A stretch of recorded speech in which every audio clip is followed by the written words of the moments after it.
উপদেশ দিব পৰা সক্ষমতা মোৰ নাই, তথাপিও কৈছোঁ, আজৰি সময় বুলি আপোনাৰ ঘৰৰ কণ কণ ল'ৰা ছোৱালীকেইটাৰ হাতত মোবাইলটো তুলি দিয়াৰ সলনি এখন সাধু কিতাপ তুলি দিয়ক।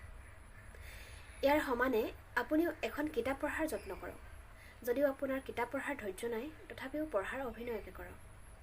ইয়াৰ পৰা আপোনাৰ কিবা লাভ হয়নে নহয় মই ক'ব নোৱাৰোঁ, কিন্তু আপোনাৰ শিশুটিৰ যথেষ্ট লাভ হ'ব।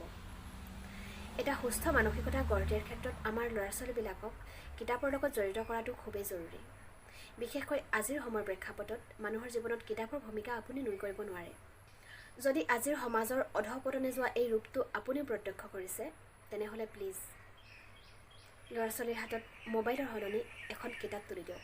এখনৰ পাছত আন এখন, তাৰ পাছত আৰু এখন। আমি অন্ততঃ সিহঁতৰ পৰা ভৱিষ্যতে কিবা এটা আশা কৰিব পাৰিম। সুস্থ মানসিকতাইহে এখন সুস্থ সমাজ গঢ় দিব পাৰিব। আৰু আমি সকলোৱে আশা কৰা এই সুস্থ